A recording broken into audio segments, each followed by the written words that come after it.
Muy buenos días, bonito y hermoso día tengan todos ustedes, amigos y amigas, así como yo lo tengo. Bienvenidos a este canal de YouTube. No se les olvide darle me gusta, su like, aquí en la campanita, píquenle, puchenle.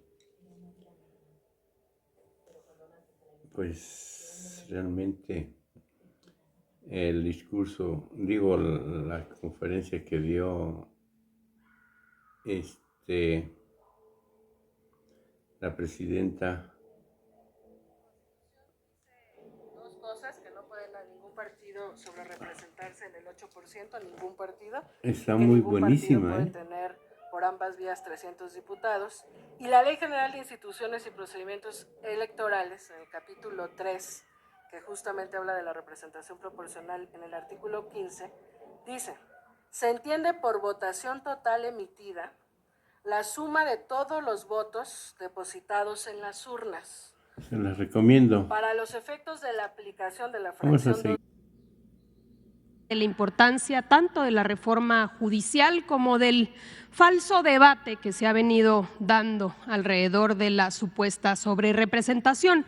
Pero es importante porque, como sabemos, esta reforma fue presentada por el presidente el 5 de febrero y se está discutiendo hoy en el Congreso. Entonces vamos a hacer un recuento de qué significa esta reforma. Entonces hay 4 elementos principales. El primero y quizá el más importante es el método democrático para elegir a ministros, magistrados y jueces, que todos podamos votar por jueces, magistrados y ministros. Número 2, la creación de un órgano que vigile la actuación de los juzgadores. Número 3, que exista evaluación del desempeño de los juzgadores. Y número 4, y importantísimo, todo lo que tiene que ver con la austeridad y la transparencia, que sabemos es un faltante en el Poder Judicial. Adelante. Respecto al primer tema, la elección popular de ministros, magistrados y jueces. ¿Qué tenemos actualmente? Ponemos antes porque es antes de la reforma, en realidad es lo que sucede hoy en día. Hoy en día los ministros son propuestos por el presidente y son elegidos por o seleccionados por el Senado de la República. En el caso de los jueces y los magistrados, estos son seleccionados mediante un proceso cerrado de los que hacen carrera judicial, o sea, los que pertenecen al Poder Judicial, y dirigidos por el personal del Poder Judicial. Así se eligen actualmente a los jueces, magistrados y ministros. ¿Qué propone la reforma? Primer elemento, que todos los cargos se elijan por el voto personal libre, directo y secreto de toda la ciudadanía, de todas y todos nosotros. Que las convocatorias para poder participar y poder ser electo sean abiertas a toda la ciudadanía, todos aquellos que cumplan con los requisitos que establece la Constitución, que es tener licenciatura en Derecho, con un promedio mínimo de 8 y 9 en la materia para el cual voy a aplicar, es decir, se va a aplicar para ser juez penal en las materias de penal, cartas de recomendación de la ciudadanía y ensayos que puedan respaldar esta candidatura, que puedan decirnos por qué quieren ser juzgadores en nuestro país. Comités de evaluación que seleccionan los perfiles con la mejor trayectoria y preparación y que destaquen en algo que es fundamental, que es su honestidad. Esto es lo que propone la reforma. Número 2, un órgano que vigile la actuación de los juzgadores. Hemos hablado mucho de la importancia que exista esto. ¿Por qué? ¿Qué sucede actualmente? Hoy existe el Consejo de la Judicatura Federal como un órgano administrativo y también de disciplina. Pero este consejo en realidad depende de la Suprema Corte de Justicia. La presidenta de la Suprema Corte a su vez preside el Consejo de la Judicatura, entonces es integrado por los mismos miembros del Poder Judicial, es juez y parte en esta vigilancia. Facultades muy acotadas, porque por esta supuesta libertad de jurisdicción, en realidad es que no se puede entrar a evaluar las resoluciones de los juzgadores, no pueden ser cuestionadas ni revisadas. Entonces hay sanciones mínimas y excepcionales. ¿Qué plantea la reforma? La reforma plantea la creación de un tribunal de disciplina judicial como una autoridad independiente a la Suprema Corte, integrado por magistrados electos por voto popular. Facultades amplias para este tribunal para poder investigar la actuación de cualquier juzgador, incluyendo que sus resoluciones estén apegadas a derecho. Va a recibir quejas de la ciudadanía, quejas de posible corrupción, quejas de parcialidad y va a evaluar y investigar a los juzgadores y puede sancionar, incluyendo la sustitución, la suspensión o la destitución cuando se demuestren fallas graves. Adelante. Por el otro lado, una evaluación del desempeño, cómo funciona con los funcionarios públicos. ¿Qué pasa actualmente? Una vez ratificados, los jueces y magistrados son inamovibles hasta su jubilación o su muerte. Los jueces y los magistrados no tienen en realidad la obligación de someterse a evaluaciones periódicas, entonces no existen consecuencias, por ejemplo, de algo que también aquí hemos hablado, de excederse en los plazos máximos que establece la ley para resolver un asunto. ¿Qué acaba pasando? Que se mete un asunto en el cajón y se puede dejar ahí meses o hasta años sin resolverse. ¿Qué se está planteando actualmente? De entrada, que cada 9 años los jueces y los magistrados vuelvan a la boleta. El pueblo de México nuevamente va a decidir si han desempeñado bien su trabajo y por ello si los ratifica o no mediante el voto popular. Los jueces y magistrados electos van a ser evaluados durante su primer año en su encargo y si se detecta que hay alguna problemática pueden ser suspendidos o destituidos. Y finalmente, algo muy importante, la obligación de dar aviso y justificar demoras procesales, pero el Tribunal de Disciplina puede detectar que hubo o que está habiendo dilación en la resolución de un proceso y sancionar a estos juzgadores. Adelante. Y finalmente, un elemento también importantísimo. Actualmente, a pesar de que la Constitución dice que nadie puede ganar más que el presidente, sabemos que las ministras y los ministros ganan sueldos elevadísimos por encima de lo que establece la Constitución y por encima, por supuesto, de lo que gana el presidente. Los ministros también reciben una pensión vitalicia y finalmente, existen estos famosos fideicomisos y fondos que han sido utilizados de manera discrecional. En ese sentido, la reforma al Poder Judicial, nuevamente, de manera clara para que no haya ningún tipo de interpretación, establece que el sueldo máximo es la remuneración del presidente. Nadie del Poder Judicial puede ganar más que el presidente. Se eliminan los saberes de retiro y los privilegios al concluirse los cargos y se eliminan los fideicomisos. Estos deberán reintegrarse a la hacienda pública y, por cierto, también la reforma establece que parte de estos fideicomisos serán los que van a ayudar a implementar la reforma, es decir, la elección que habremos de vivir si esto se aprueba. Adelante.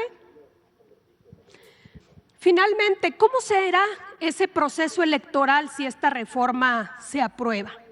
La renovación a los cargos al Poder Judicial será en 2 etapas. Se ha escuchado y ustedes saben que ha habido una serie de foros y una de las demandas era que fuera progresivo. Bueno, la propuesta es que sea en 2 etapas. La primera etapa, la primera elección será el 1 de junio del próximo año, 1 de junio de 2025, y lo que establece la propuesta es que se elija a toda la Suprema Corte de Justicia de la Nación, a todo el Tribunal de Disciplina, este nuevo tribunal, sus miembros, a las 2 vacantes del Tribunal Electoral y a la mitad de jueces y la mitad de magistradas y magistrados.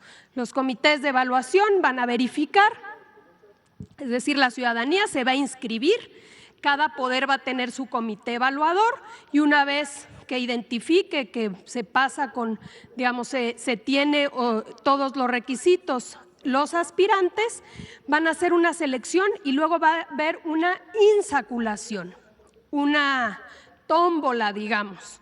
Y ahí van a salir 3 candidatos por cargo para ministros, magistrados electorales y tribunales de disciplina y 2 para el caso de magistrados y jueces.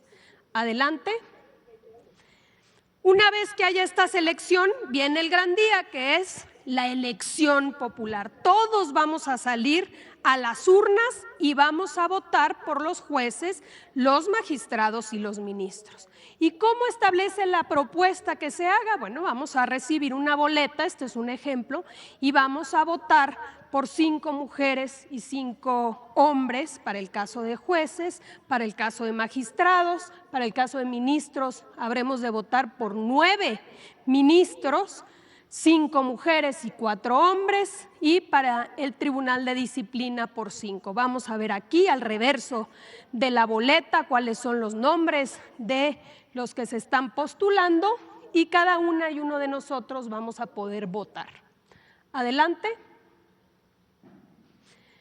El INE será el responsable de organizar, de supervisar y de fiscalizar la elección.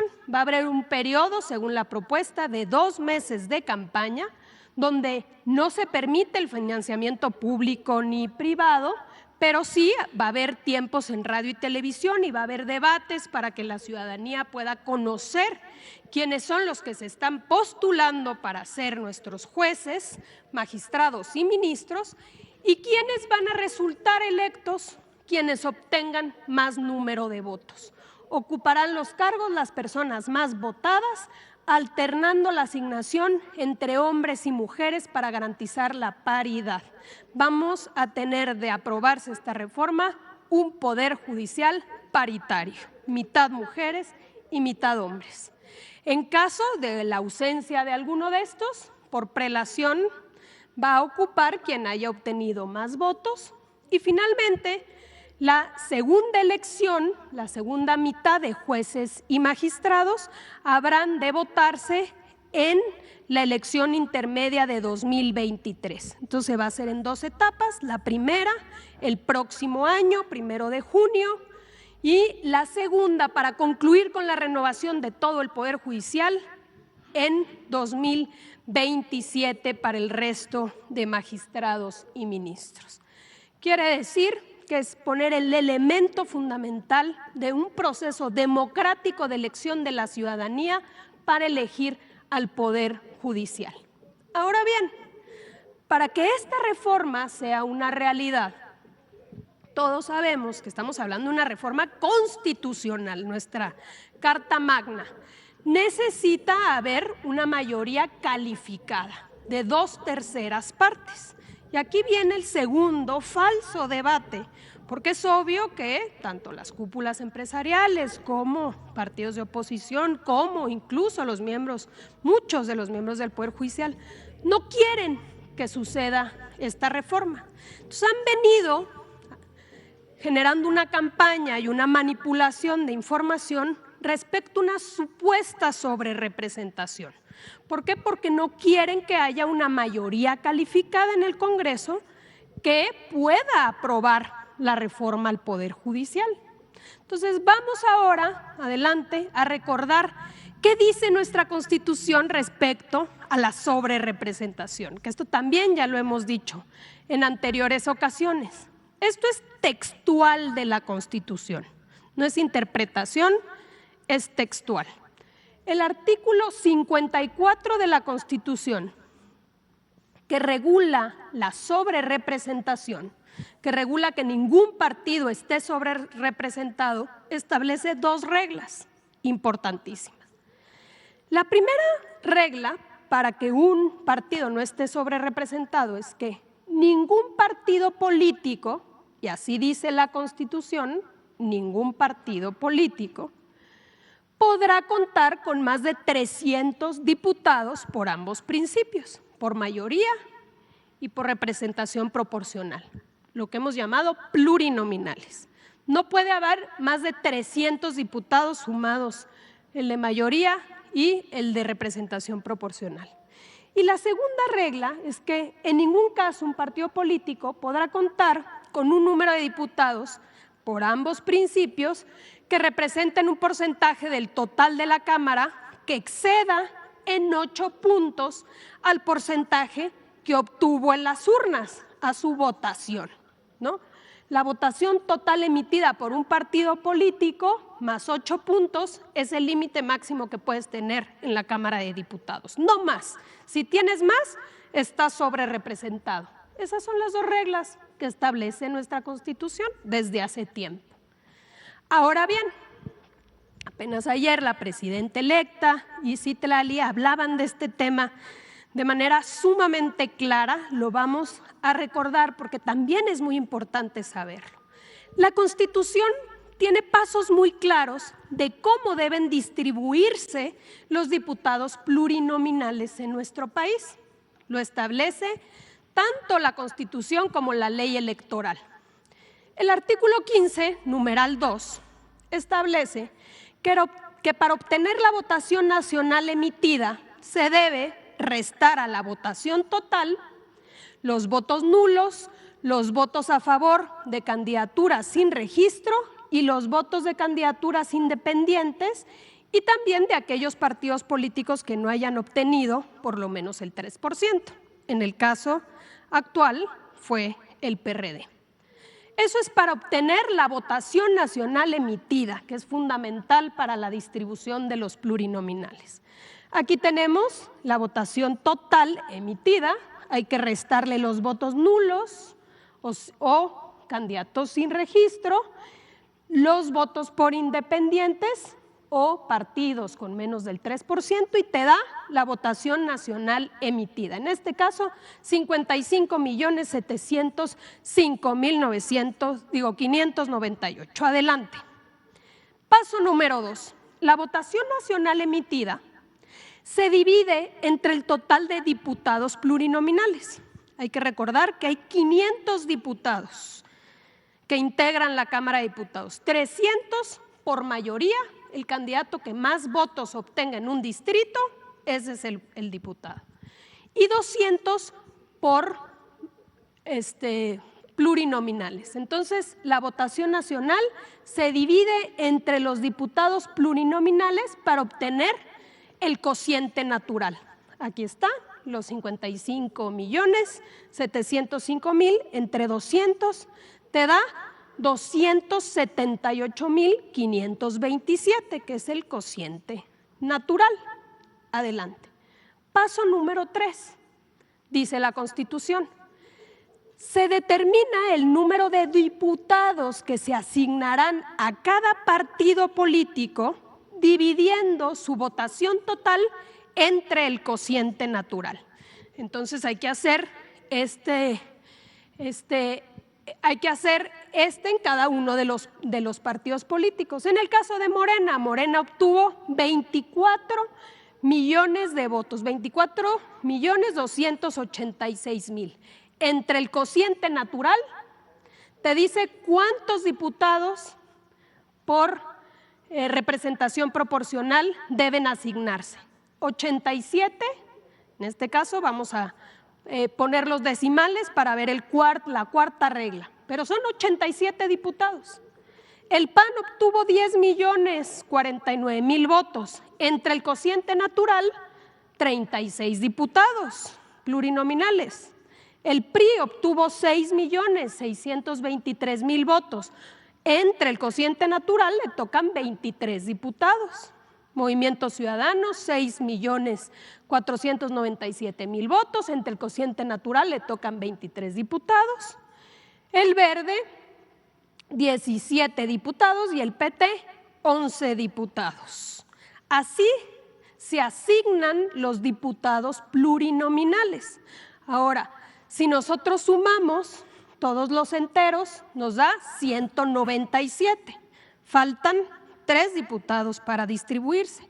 ¿Qué dice la siguiente regla? Dice, cuando sobren diputaciones por repartir tras aplicar el cociente natural, estas se reparten entre los partidos que tengan el resto mayor de sus votos, iniciando por aquellos cuyo decimal se acerque más al entero. Si regresamos al anterior, por eso importan los decimales. ¿Cuáles son los decimales que se acercan más al entero? Como podemos ver aquí, es el caso del PRI, .78, del PT, .69 y del Verde Ecologista, .93. La Constitución entonces dice que debe asignarse un diputado más al Verde, un diputado más al PT y un diputado más al PRI. Adelante. Aquí está. Ahora sí, si sumamos los 197 más estos 3, te dan los 200 diputados plurinominales. Adelante. Finalmente llegamos a esta tabla que hemos mostrado en anteriores ocasiones. Aquí están los diputados que se ganaron por mayoría. Y estos son los de representación proporcional, los plurinominales que acabamos de ver. Y aquí están las 2 reglas básicas de la Constitución para que nadie esté sobrerepresentado. Iniciamos con el caso de Morena, fíjense bien. Morena obtuvo o ganó por mayoría 161 distritos, o sea, 161 diputados. Y como ya vimos, según la Constitución, le tocan 87 plurinominales. La primera pregunta, hay que sumar estos 2, te da 248. Primera pregunta, 248 rebasa los 300 como límite máximo que establece la Constitución.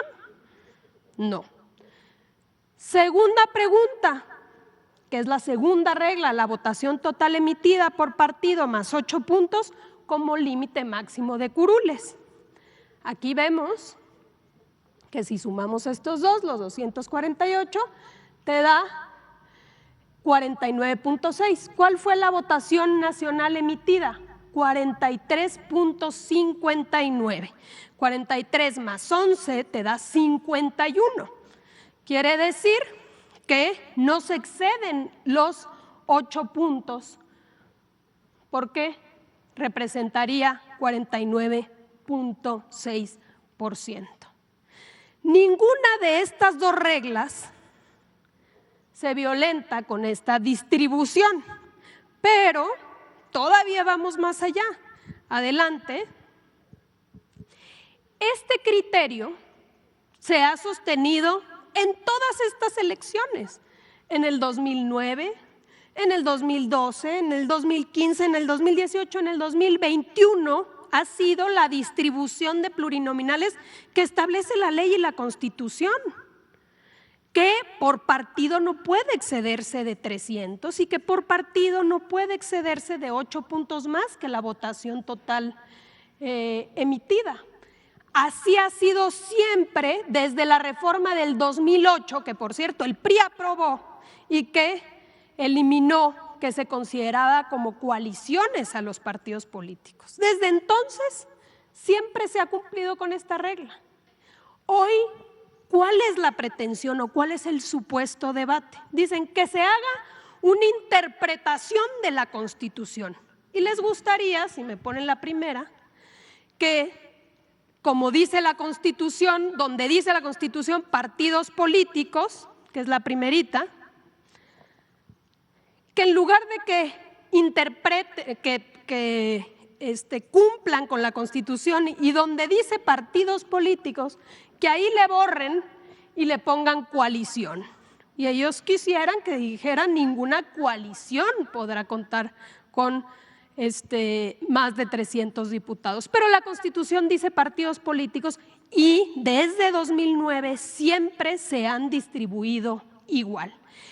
Esta es la hipocresía de cuando hablamos de la ley es la ley y del Estado de Derecho.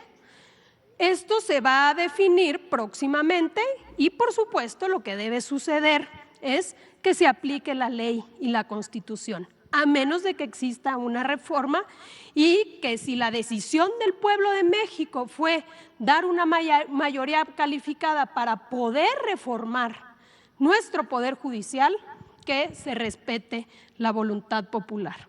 Es cuanto, presidente. Sí quedó claro esto, ¿verdad? A la mayoría de la gente, pero a lo mejor no está claro para las organizaciones empresariales, o a lo mejor no todos tienen esta información. Entonces, a mí me gustaría que se informen los más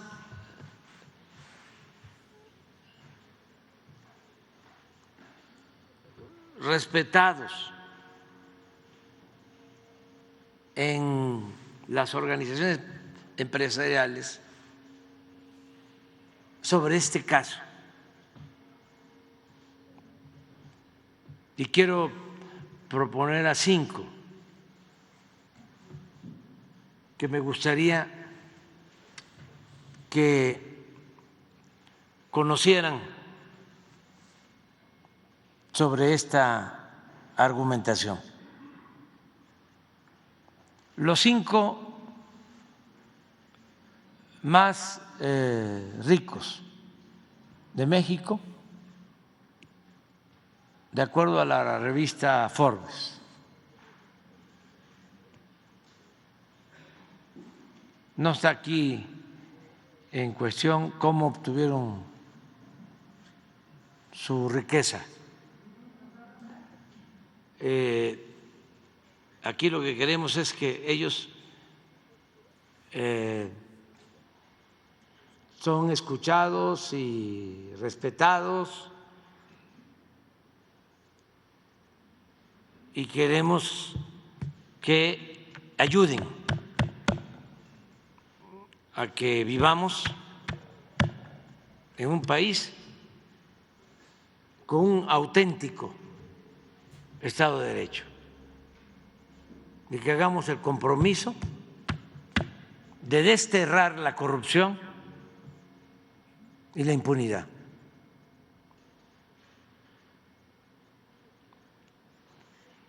Y que ellos nos den su opinión. No, por el medio que ellos consideren. Sí, vamos a ver la lista. ¿Tienes la lista de los que, de acuerdo a la revista Forbes, tienen más recursos, más capital, más dinero?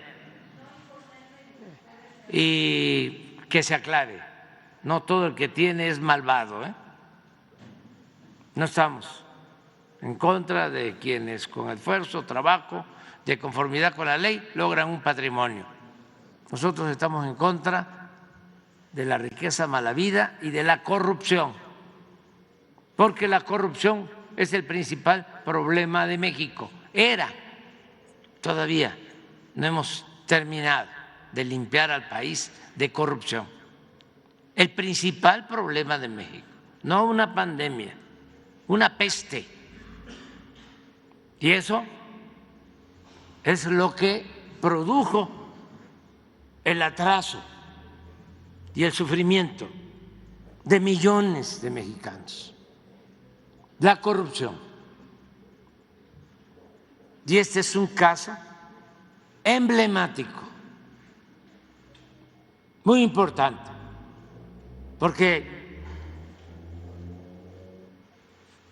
durante todo el periodo neoliberal, durante la aplicación de toda la política de pillaje, se aprobaron reformas a la Constitución, todas en contra del pueblo de México, para legalizar el saqueo de los bienes de México y de su pueblo.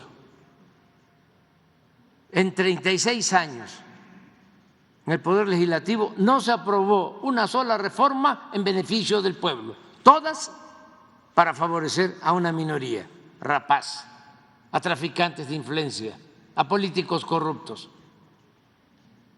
Y ahora que se quiere hacer una reforma a la Constitución, pensando en que se imparta justicia a todos,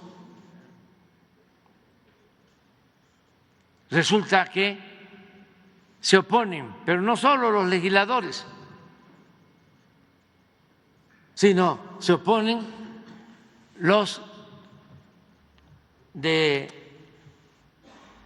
las organizaciones económicas, financieras, y no quiero generalizar, porque no aceptaría, sería muy extraño, raro, que el que tiene más dinero en México, Carlos Slim, esté a favor de que se viole la Constitución.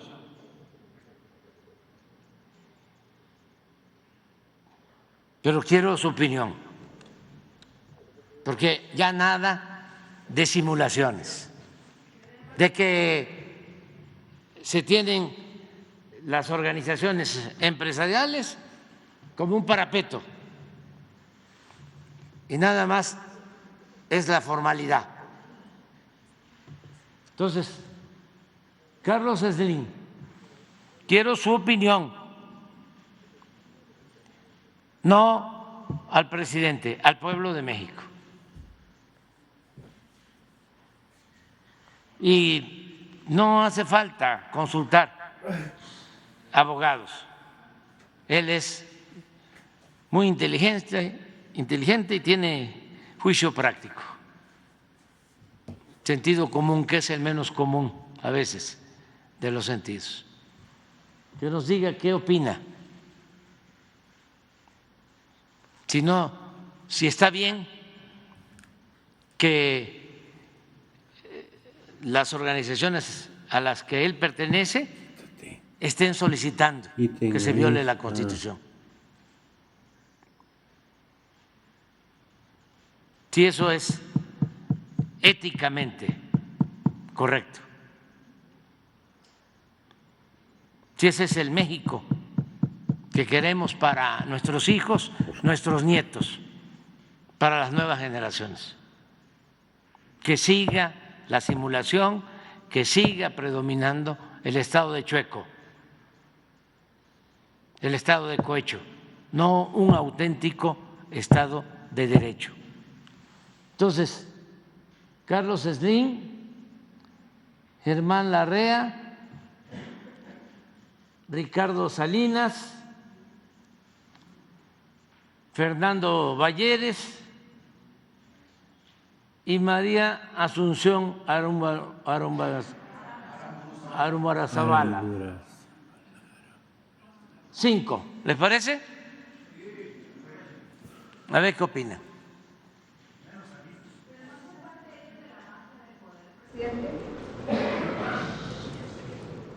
Vamos a ver su opinión de los 5. Y que ya no se esté presionando a los del Consejo del INE ni a los magistrados del tribunal, porque tampoco estoy hablando al tanteo. También está en contra de la llamada sobre representación. Nada más hasta aquí quedamos. Ya mañana nos falta tiempo. Mañana hablamos, pero nada más hasta ahí. ¿Les parece bien así? porque este diálogo circular, nada más opinión, su opinión. Sí, ya esa es otra pregunta, con López Dóriga o con Ciro. Aquí es otra cuestión. Muy bien, vamos adelante.